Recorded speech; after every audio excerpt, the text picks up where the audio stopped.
Hailing from California, Nails are probably one of the most harsh and brutal sounding metal bands going around today. With an average album length of 15 minutes, their latest album, You Will Never Be One of Us, clocks in at 21.5 minutes. Comes out on the 17th of June via Nuclear Blast Records. This interview, I'm joined by the band's guitarist and vocalist, Todd. How are you doing? Good, man. How you doing? Yeah, I'm alright. So, the album title, You Will Never Be One of Us. So what's the meaning of the title and the themes of the album? Meaning of title is basically, when someone like yourself or someone like myself dedicates themselves to something like say, music, there's not a lot of reward to be found in music. You dedicate yourself to it because it's your passion and it's something you love, and you dedicate your time and your efforts to it, and, you do it for long enough. You see someone come around and they also attach themselves to it, but they don't put in the same effort you do, or nearly the same effort you do, and they use it for their own personal gain, not necessarily to help it grow or flourish.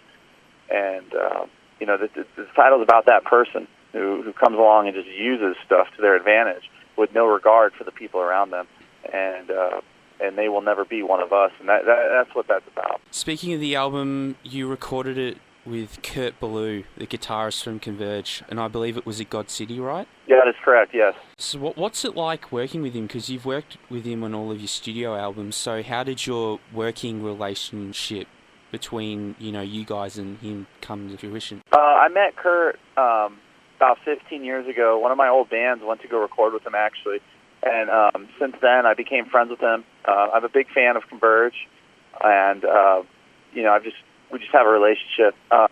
We are very comfortable going with Kurt. He's helped shape our sound, and he's also he's just so easy to record with, especially for us because we've already recorded 3 albums with him.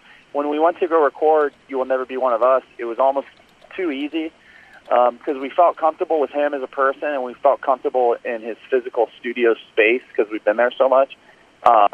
It's just really easy. It's a really great combination for us to go record with him. And as long as we're a band, we're going to go record with him as long as he's willing to let us record with him. There's a question about a song in the album I want to ask you back. It's the last song in the album, They Come Crawling Back. The average length of one of your songs is no longer than a minute and a half. You may have a couple of songs over like 2-3 minutes, but this song's 8 minutes. What inspired you to write this long song on the album? Well, we don't write songs based on time length. We just write songs based on feel. And we knew we wanted to write a slow, dirgy type of song, not necessarily a long song, but just a slow song.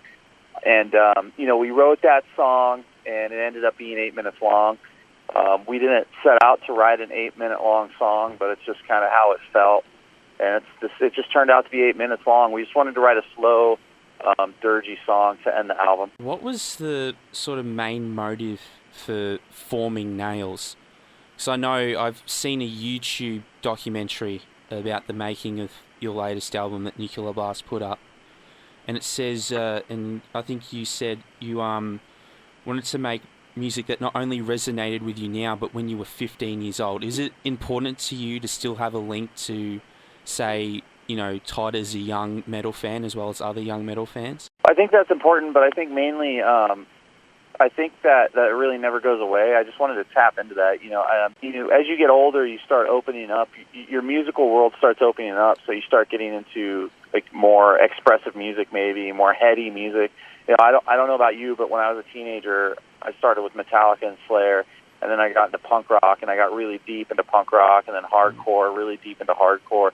And, I was like that during pretty much all my teens. And then when I was in my 20s, I started listening to more like, experimental music. I started listening to Neurosis and, some really, really, really great bands. And I love all different kinds of genres of music, but I wanted to, everybody has that inner 15-year-old kid in them.